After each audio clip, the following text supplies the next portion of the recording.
열왕기상 11장.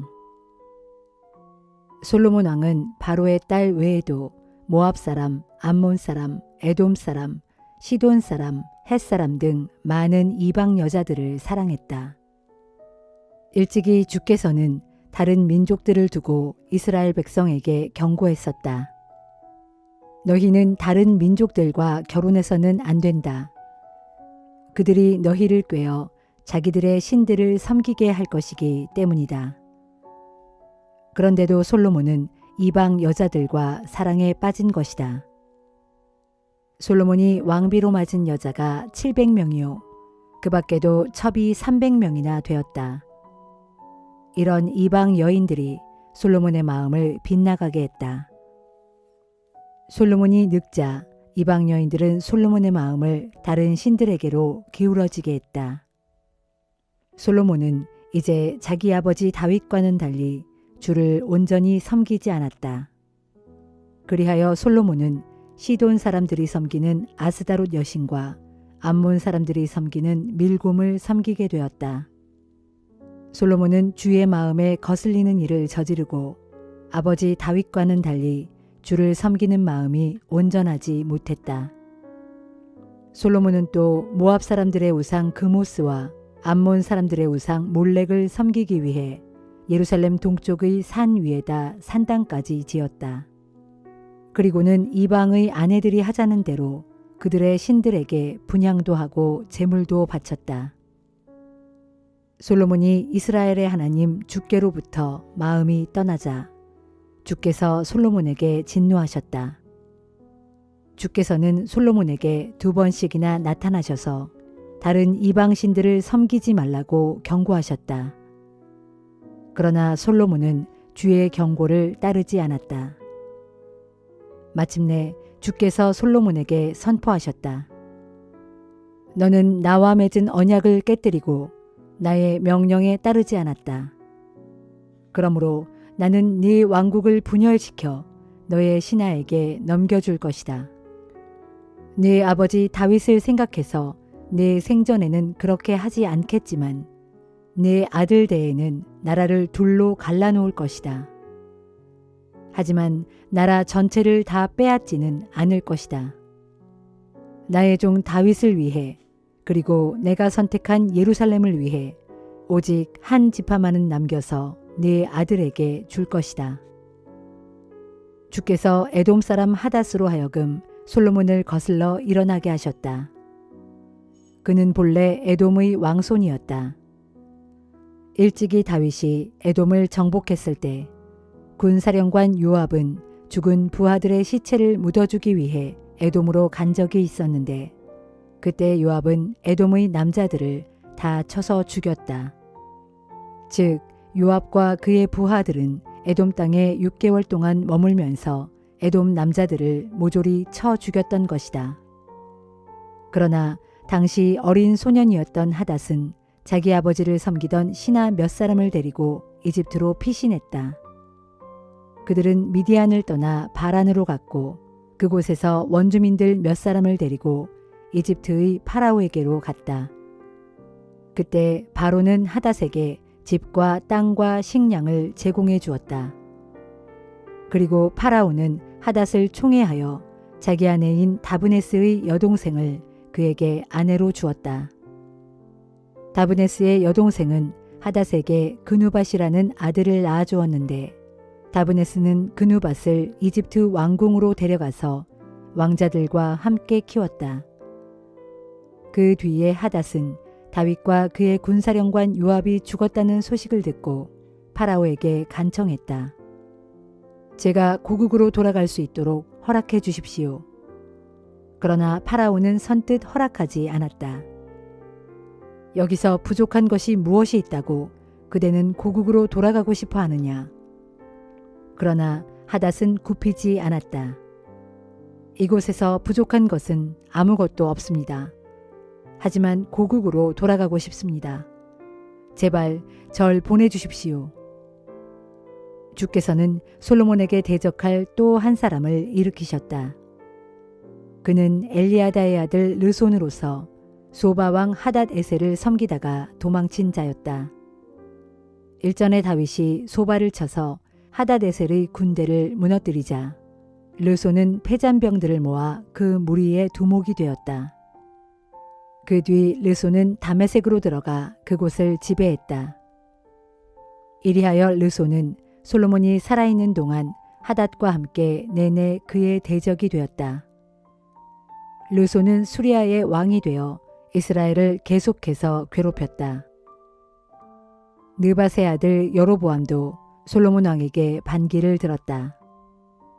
그는 솔로몬의 신하 중 한 사람으로 에브라임 지파 소속의 스레다 출신이었다. 그의 어머니는 과부 스루아였다. 여로보암이 솔로몬 왕을 거슬러 반란을 일으키게 된 배경은 다음과 같다. 솔로몬이 다윗성의 밀로궁을 건축하고 다윗성의 성벽을 보수할 때였다. 여로보암은 일꾼들 중 단연 탁월한 데가 있어서 솔로몬의 눈에 띄었다. 솔로몬은 그를 요셉 가문에 속하는 부역군들의 감독으로 앉혔다. 그 무렵 여로보암이 예루살렘 성읍에서 나오던 길에 실로의 예언자 아히야를 만나게 되었다. 그때 아히야는 새 옷을 입고 있었다. 두 사람이 우연히 만난 곳은 한적한 들판이었다. 여로보암을 보자 아히야는 입고 있던 새 옷을 벗어 12조각으로 찢었다. 그리고는 여로보암에게 말했다. 여로보암, 당신이 이 찢어진 옷자락 가운데 10조각을 가지시오. 이스라엘의 하나님 주께서 당신에게 이렇게 말씀하셨소. 내가 솔로몬의 손에서 나라를 빼앗아 10지파를 네게 주겠다. 그러나 내 종 다윗과 예루살렘 도성을 생각해서 한 지파만은 솔로몬이 다스리도록 남겨두겠다. 이렇게 하는 이유는 솔로몬이 나를 떠나 시돈 사람의 여신 아스다롯과 모압 사람의 우상 그모스와 암몬 사람의 우상 밀곰을 섬겼기 때문이다. 솔로몬은 자기 아버지 다윗과는 달리 올바른 길을 걷지 않았고 내 법도와 명령을 지키지 않았다. 그럴지라도 나는 솔로몬의 손에서 나라 전체를 다 빼앗지는 않겠다. 나의 명령과 법규를 잘 따랐던 나의 종 다윗을 생각해서 솔로몬이 살아있는 동안에는 그를 계속 이스라엘의 통치자로 세울 것이다. 하지만 나는 솔로몬의 아들에게서는 나라를 빼앗아 내게 10지파를 맡기겠다. 솔로몬의 아들에게는 내가 한 지파만을 주어 내 이름을 간직하도록 선택한 예루살렘 도성의 불빛이 다윗의 이름과 함께 기억되도록 할 것이다. 하지만 나는 너를 택하여 네가 원하는 모든 지역을 다스리게 할 것이다. 너는 장차 이스라엘의 왕이 될 것이다. 나의 종 다윗처럼 네가 나의 명령에 순종하고 올바른 길을 걸으며 나의 가르침과 계명에 따라 살아가면 나는 항상 너와 함께 할 것이다. 내가 다윗에게 왕조를 세워주었던 것처럼 네 왕조도 견고하게 세워서 이스라엘을 네게 줄 것이다. 솔로몬이 지은 죄 때문에 내가 이렇게 다윗의 자손들을 괴롭게 하겠지만 영원히 그렇게 하지는 않을 것이다. 그러므로 솔로몬 왕은 정적 여로보암을 죽여 없애려고 했다. 하지만 여로보암은 이집트로 도망쳐서 시삭 왕에게로 갔다. 거기에서 그는 솔로몬이 죽을 때까지 머물러 있었다.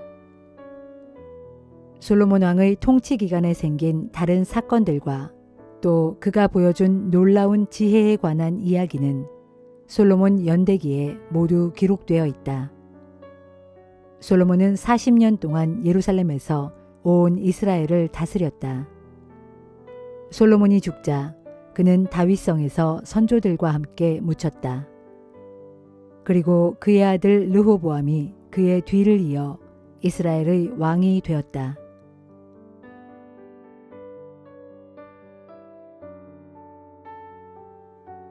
빌립보서 2장. 그러므로 여러분이 그리스도 안에서 무슨 격려나 무슨 사랑의 위로나 무슨 성령의 교제나 무슨 자비나 무슨 긍휼을 베풀려거든 여러분은 한 마음과 한 뜻으로 같은 사랑을 가지고 하나가 되어 행함으로써 내 기쁨이 넘치게 해주십시오. 무슨 일을 하든지 이기심이나 허영으로 하지 말고 오직 겸손한 마음으로 자기보다 다른 사람을 더 낮게 여기십시오. 또한 여러분은 각자 자기 일만 돌보지 말고 다른 사람의 일도 관심을 갖고 돌보아 주십시오. 무엇보다 여러분은 그리스도 예수께서 여러분에게 보여주신 자세를 본받으십시오. 그리스도께서는 본래 하나님과 똑같은 분이면서도 하나님과 똑같은 자리에 있지 않으시고 도리어 자신을 온전히 비운 후에 종의 모습을 취하셔서 우리와 똑같은 사람이 되셨습니다. 이처럼 사람의 모습으로 이 땅에 오신 그리스도께서는 자기를 온전히 낮추셔서 죽기까지 아버지 하나님께 순종하셨으니 곧 십자가에 달려 죽으신 것입니다. 그러므로 하나님께서는 그를 가장 높은 자리에 올려주시고 그에게 모든 이름들 위에 뛰어난 이름을 주셨습니다. 그리하여 하늘에서나 땅 위에서나 땅 아래에 있는 모든 만물이 예수의 이름 앞에 무릎을 꿇고 다 함께 입을 모아 예수 그리스도가 주이심을 고백하게 하심으로써 아버지 하나님께 영광을 돌리게 하셨습니다. 사랑하는 나의 형제들이여, 여러분이 항상 순종해 왔듯이 내가 여러분과 함께 있을 때뿐만 아니라 내가 없을 때에도 더욱더 순종함으로써 두렵고 떨리는 마음으로 자신의 구원을 계속 이루어 가도록 하십시오. 하나님께서는 여러분 안에서 활동하셔서 자신의 기쁘신 뜻에 따라 여러분으로 하여금 결정하게 하고 또 실천하게 하시는 분이십니다. 무슨 일을 하든지 불평이나 다툼 없이 행하도록 하십시오. 그리하면 여러분은 비뚤어지고 뒤틀린 세대 속에서 흠없고 순결한 하나님의 자녀가 되어 하늘에 빛나는 별처럼 세상에 빛을 발하게 될 것입니다. 또 생명의 말씀을 굳게 붙잡도록 하십시오. 그러면 내가 애써 달려온 것과 힘써 수고한 것이 헛되지 아니하여서 그리스도께서 다시 오실 그때에 내가 여러분으로 인해 자랑스러워하게 될 것입니다. 형제들이여, 여러분이 드리는 믿음의 제사 위에 설령 내 생명의 피가 부어진다고 할지라도 정녕 나는 기뻐하고 여러분 모두와 더불어 기뻐할 것입니다. 그러니 여러분도 이와 같이 기뻐하고 나와 더불어 기뻐하십시오. 주께서 허락하신다면 나는 디모데를 가까운 시일 안에 여러분에게 보내려고 합니다. 그가 다녀와서 여러분의 형편을 내게 전해주면 내가 기운을 받을 수 있을 것입니다. 지금 나에게는 디모데만큼 여러분의 일에 진정으로 마음을 쓰는 사람도 없습니다. 모두가 자기 일에만 정신이 팔려 예수 그리스도의 일에는 관심이 없지만 여러분도 아시다시피 디모데는 그렇지 않습니다. 그는 내가 복음을 전하는 일에 마치 자식이 아버지에게 하듯이 나를 성심성의껏 도와주었습니다. 그러므로 나는 내 형편이 파악되는 대로 디모데를 즉시 그리로 보낼 생각입니다. 그리고 나 또한 가까운 시일 안에 여러분을 찾아갈 수 있게 될 것이라고 주 안에서 확신하고 있습니다. 그러나 나는 내 형제요 동역자요 함께 군사된 전우인 에바브로 디도를 여러분에게 돌려보낼 필요가 있다고 생각합니다. 그는 내가 어려운 처지에 있을 때 나를 돕고 또 나의 필요를 공급해 주라고 여러분이 보내주었던 여러분의 사신입니다. 지금 그는 여러분을 몹시 그리워하고 있습니다. 게다가 자기가 병으로 고생했다는 소식이 여러분에게 전해진 것을 알고는 걱정에 쌓여 지냅니다. 사실 그는 여기서 병치레를 하느라 거의 죽을 뻔했습니다. 그러나 하나님께서 그를 보살펴 주셨습니다. 이처럼 하나님께서는 그에게 뿐만 아니라 나에게도 자비를 베푸셔서 슬픔 위에 또 슬픔이 겹치지 않도록 해주신 것입니다. 그런 이유로 나는 서둘러 에바브로디도를 여러분에게 돌려보내려고 합니다. 여러분이 그를 만나 기뻐하는 모습이 눈에 보이는 듯합니다. 그렇게 함으로써 나 역시 걱정을 한시름 덜게 될 것입니다. 그러므로 여러분은 주 안에서 기쁜 마음으로 그를 영접해 주십시오. 그런 사람은 귀한 대접을 받아야 마땅합니다. 진실로 그는 그리스도를 위해 일하다가 거의 죽을 뻔하였고 멀리 떨어져 있는 여러분을 대신하여 자기 목숨을 아끼지 아니하고 내 일을 힘껏 돌봐주었기 때문입니다.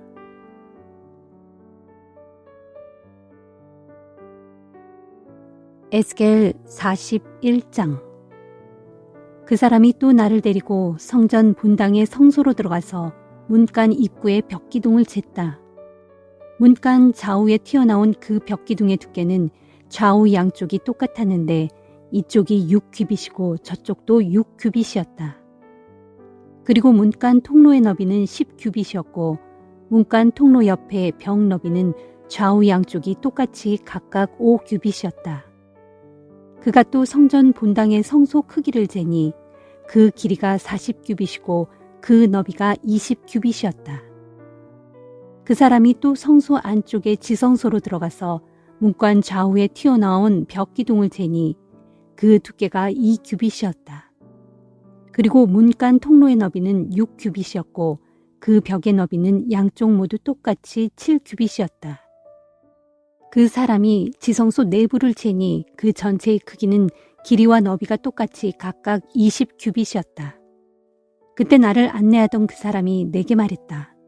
바로 이곳이 지성소다. 나를 안내하던 그 사람이 또 성전의 안벽을 재니 그 두께가 6규빗이었다.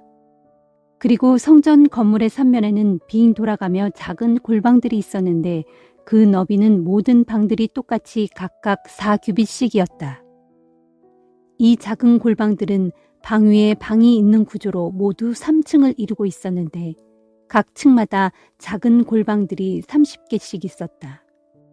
그런데 이 작은 골방들은 계단식으로 된 성전 외벽에 얹혀지었기 때문에 그 들보가 성전의 벽 자체를 파고 들어가지 않았다. 성전 3면을 돌아가며 지어진 이 작은 골방들은 계단식 구조로 되어 있었기 때문에 그 층이 위로 올라갈수록 넓어졌다. 그리고 이 구조물들은 계단을 통해 맨 아래층에서 중간층을 거쳐 맨 위층으로 올라가게 되어 있었다. 내가 또 보니 성전 둘레의 지대는 다른 곳들보다 더 높이 솟아 있었는데 그 높이는 곧 작은 골방들의 기초 높이였다. 그 높이는 한 장대 곧 6규빗이었다. 그리고 이 작은 골방들의 외벽 두께는 5규빗이었다.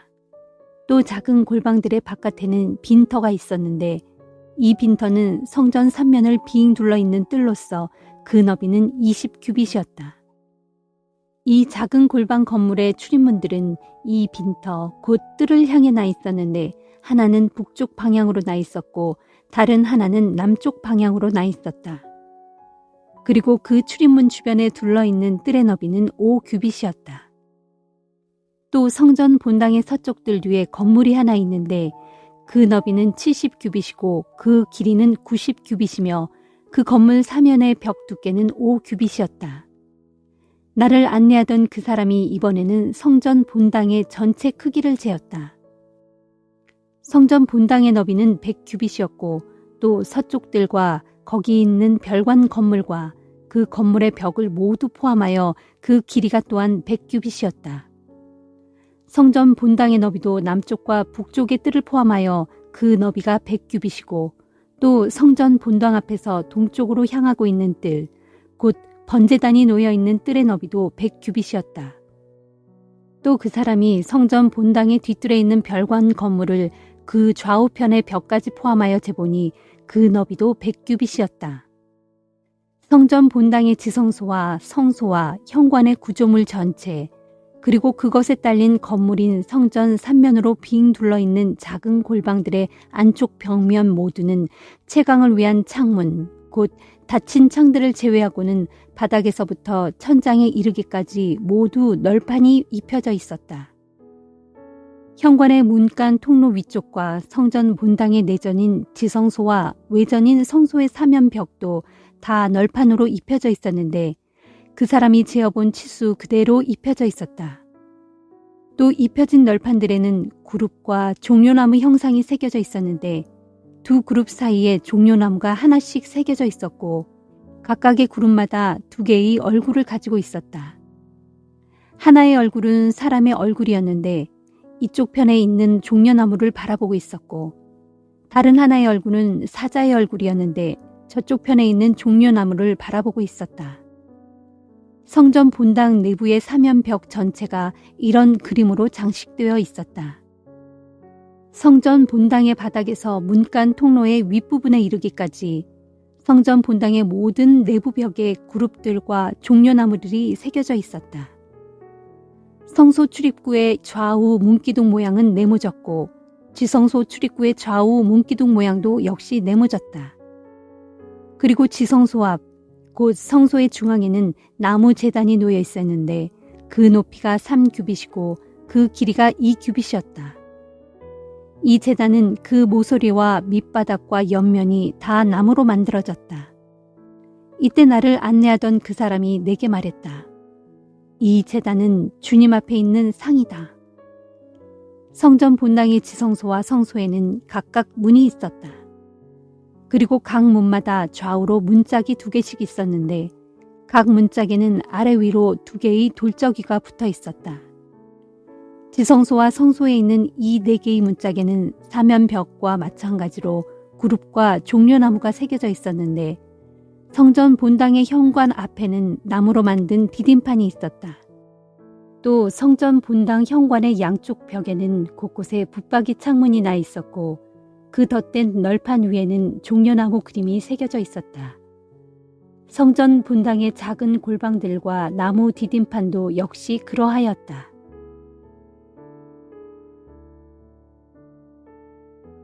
시편 92편. 지극히 높으신 주여, 주님께 감사하고 주님의 이름을 기리며 찬양하는 것은 참으로 멋진 일입니다. 아침마다 주님의 사랑을 말하고 저녁마다 주님의 신실하심을 이야기하는 것처럼 좋은 일이 어디에 또 있겠습니까? 시편금 가락에 맞추어 노래하고 비파와 수금가락에 맞추어 주님을 찬양합니다. 오 주여, 주께서 행하신 일들을 생각하면 기쁨이 넘쳐 흐릅니다. 주께서 손수 이루신 일들을 생각하면서 내가 기쁨에 넘쳐 노래합니다. 주여, 주께서 하시는 일마다 어찌 그리 위대한지요. 주의 생각이 어찌 그리 깊고 오묘한지요.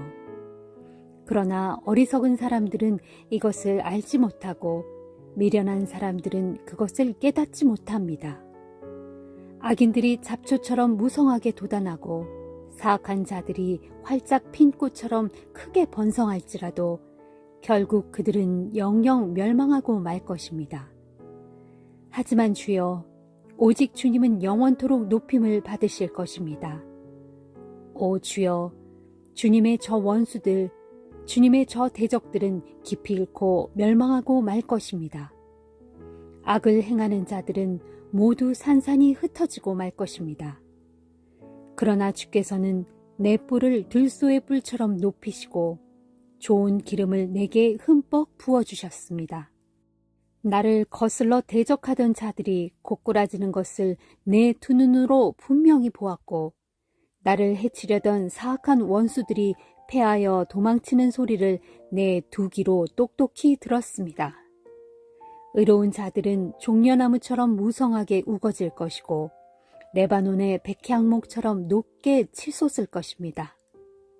그들은 주의 집에 심겨져 뿌리를 내린 자들이오니 우리 하나님의 뜰에서 무성하게 자랄 것입니다.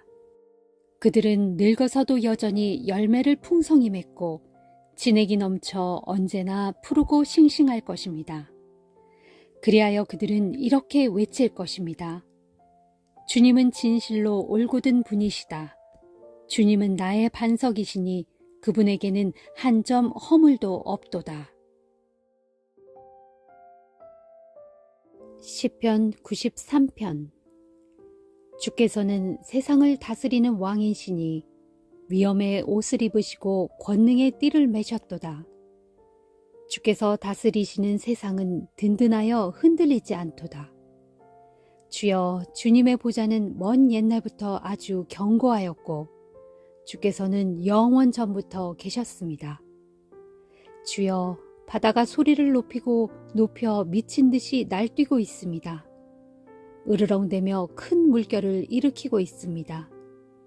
그러나 저 높은 곳에 계시는 주께서는 미쳐 날뛰는 바다보다 더욱 힘차시고 으르렁대는 큰 파도보다 더욱 강하십니다. 오 주여, 세상을 다스리시는 주님의 법령은 견고하게 서 있습니다. 또한 주님의 집은 영원 무궁토록 거룩함으로 단장하고 있습니다.